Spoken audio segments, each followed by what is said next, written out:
SMART goals are a proven strategy for creating massive impact and positive change in your life.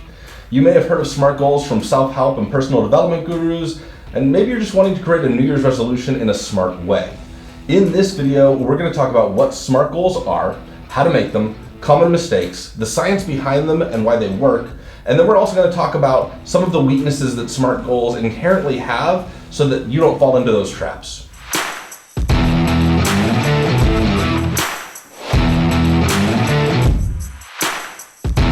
Hi, my name is Tyus and I make videos about personal freedom, whether that is having the body that makes you free as you want, having the mind that gets out of your way and lets you have the life you want, having financial freedom, or the relationships you really desire.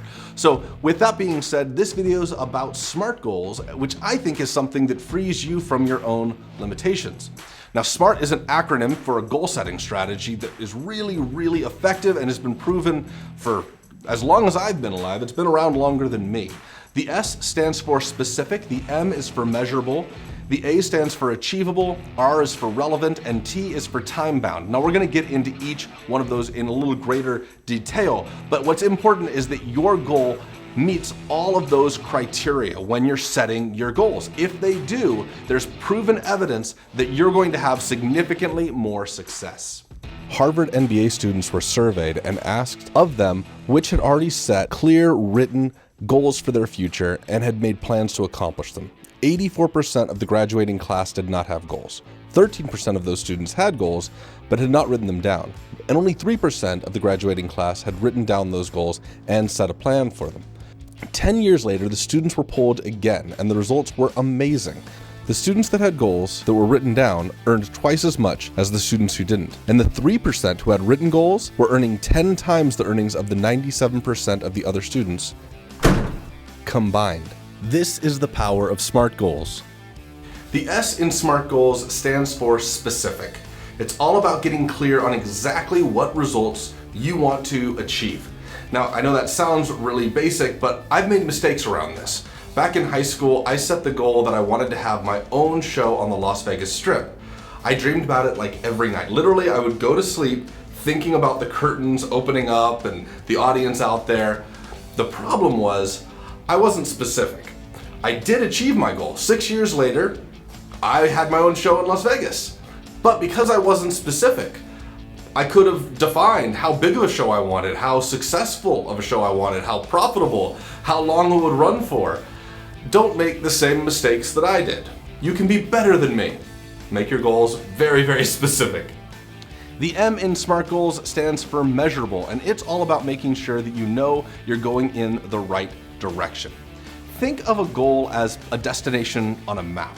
Now, if you need to find your way to a destination on a map, the only way to know if you're going in the right direction is if you see landmarks along the way. That's how you know you're on course or not. You could think of measurements within a goal as landmarks on your journey. So let's give you an example. Let's say you've got a very simple goal, a very common goal like weight loss.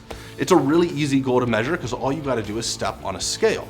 Piece of cake, right? You would know whether you're making progress if your weight's going down or if you're going the wrong direction because your weight's going up. You get that instantaneous feedback. It's really easy. But other goals are a lot harder. So for example, be happier. That's a really hard goal to measure. The reason why it's hard to measure is because it's really not quantifiable.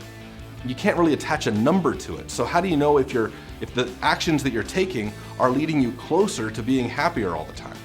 Well, you need a better strategy. You need to make sure that you can find a way to make that goal measurable. In the case of, am I happier all the time? Maybe what you do is you rate your mood on a scale of 1 to 5 every few hours. You could set an alarm on your phone to remind you, and you could write your score down in the Notes app. Then you can look back and see if, in general, you're becoming more happier or less happier by the actions you're taking in your life. Goals without measurements, they just can't be measured. You can't know you're making progress. That's why you need to make it measurable. The A in SMART goals stands for achievable. Now, I have friends of mine that when I ask them what their goals are, they say world domination. And I know that's probably a very funny response to the question, but it's not achievable. It's not even realistic. It doesn't make that much sense to me, and to be honest, I find it kind of annoying. It's important to know what is in and out of scope for your abilities. If you set a goal that is way too big or too broad, that you know you can't achieve, what's really the point of setting that goal, knowing that you're going to fail at it? But similarly, if you set a goal that is too small, you won't get excited about it. So it's all about making it that's something that you can achieve, but something that will potentially scare you a little bit. If you're new to goal setting, it might be best to make small goals because you're going to be a little freaked out just about having goals to begin with. If you make the goals nice and small, easy to achieve, you're going to stock up a pile of wins. You're going to basically increase your confidence by knocking out these goals and achieving them, right? And through that process, you're going to figure out what you're capable of doing. So you start by figuring out your capabilities, and then you extend your boundaries. You set bigger and bigger goals that are going to challenge you. The R in SMART stands for relevant. And what that means is it's asking, does your goal fit your life's vision and purpose and plan? Some goals fail because they conflict with a person's values, and this happens on a subconscious level. So let me give you an example. Let's say that you're trying to eat healthier, so you set this goal of you're only going to eat at home, you're going to make all your meals, and you're not going to go to any restaurants. Now that's very, very specific. That can be easily measured, and it's a realistic goal, but it might conflict with some of the things you value in your life. Maybe going and hanging out with friends, or going to events or business lunches. It might conflict with those, and you might sabotage the goal without even thinking about it because somebody's going to say, hey, let's go to lunch. And you're going to want to have that happen. So the question you need to ask yourself is, does your goal service the long-term vision and outcome of the life that you want to have? Let's say that my want is to be a YouTuber, right? And my goal is to juggle every day. Well, does the goal support the want? In this case, no, not unless the YouTube channel is about juggling. Guess what's coming up next from me? No, it's not happening. The T in SMART goals stands for time bound, and it has two meanings. One is to set a date of completion, a time when you know you're going to have this goal accomplished by. And the second is to set expectations about how much time you're willing to put in. A goal without an end date is really not a goal, it's a habit. And habits are great, like habits are fantastic, and I've got a lot to say about habits. There's going to be videos on this channel specifically about habits, so if you're interested in learning how to set habits and how to make that a ritual within your life, please subscribe to the channel because there's a lot more to come about that. But habits are not goals. Habits are habitual behaviors. That's where habit comes from, habitual. Goals are singular achievements. They're just different tools. They're used for different things. If you have no targeted end date, then you have no incentive to start. And if you don't start, well, then there's no requirement to finish, right? That's the whole point of a goal, is to finish a set required task, whatever it might be. So that's the part about finishing and setting an end date on it. The T is also about setting expectations on how much work you're intending on putting in. You could say how much work you want to do per day or week or month or year. Here's the thing. If you set too little effort, too little of an expectation on how much effort you're going to put in, you're obviously going to fall short. But what surprises a lot of people is that it's also a mistake to put in too much effort, to say that I'm going to allow myself tons of time to finish this goal. The reason why this can be bad for you is that when you have a lot of time to get something accomplished, you'll often procrastinate. It can also reduce the amount of focus that you put on it. It can diminish your efforts, and ultimately the quality of the output of the goal is going to suffer. There's a lot of theories on why goals work, but one of the reasons that they work that we know for certain is a part of your brain. It's called the reticular activating system. Now, what this part of your brain does is it essentially is in charge of what you pay attention to. It works kind of like a filter. Every day you're taking in more information than you could possibly process. Whether that is what you hear, smell, taste, touch, and see, it's really overwhelming if you were trying to process all that information. You really have to cut some of it away so that you focus on just what you can digest, what you can think about. If not, it would just be overwhelming. So the reticular activating system is essentially that filtration system. It gets rid of everything you don't need so that you can focus on what's most important. When you set a goal, essentially you're telling that part of your brain, you're telling it, act like a scalpel, cut away everything that's not related to this goal because this is the thing that's important to me. Discard everything else. Let me give you an example of how this works. Let's say that you went out and you bought a brand new blue Jeep.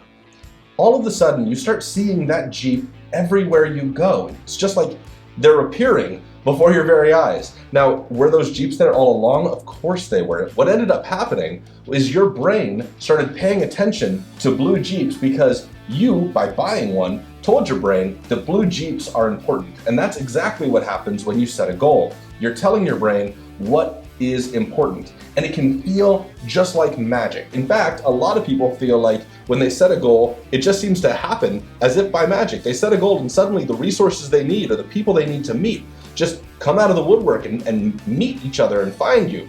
Well, it's not magic.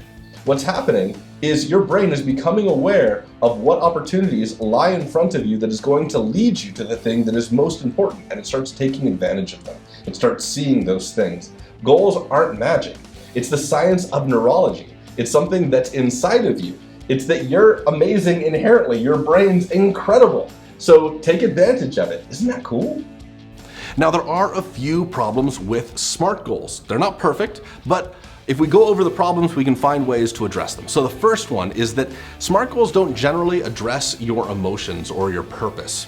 So they say where there's a will, there's a way, and in SMART goals, it doesn't really address the will. It doesn't address the why. Why are you doing this? So you can overcome this by writing down the reasons you set your goals, figuring that out, getting really clear about it, writing it down, and then reviewing it regularly to inspire those emotions again. The second problem with SMART goals is their scope of the goal. A lot of people set goals that are way too small because, well, they're easy to achieve. But the problem with that is that they're not exciting. They provide zero emotion. They're more like a task or a chore. A good goal should scare you just a little bit. You know, it's got to excite you. You either go big or you go home. And the third problem with SMART goals is that there's really no automatic review process put in place with SMART goals. And it's important that you review where you're at, where you're going, and sometimes things need to change and you have to be able to stay flexible in order to do that. So what I do is I set regular time periods where I review my goals. On a daily basis, I review my daily goals, but I do weekly sessions every Sunday. I have a monthly session where I go over them. And if something needs to be changed, I change them. Things are going to move in your life, things are going to change, your wants are going to change, and because of that, your goals need to change as well. Don't be afraid of that. That's an okay thing. That's a good thing. What's wrong is staying on the path that you don't really want to be on. My current goal and why I'm making these videos is to hit 1,000 subscribers. That's the big first step for me on this YouTube platform, and I want it to grow. So you can help me out by subscribing if you have not yet. I would really appreciate it.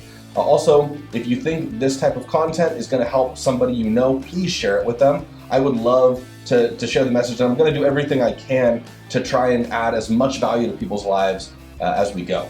I really appreciate you. I do. I know that sounds corny considering that I can't see you right now. I know I'm talking through a camera, but I appreciate you for watching. It means a lot to me.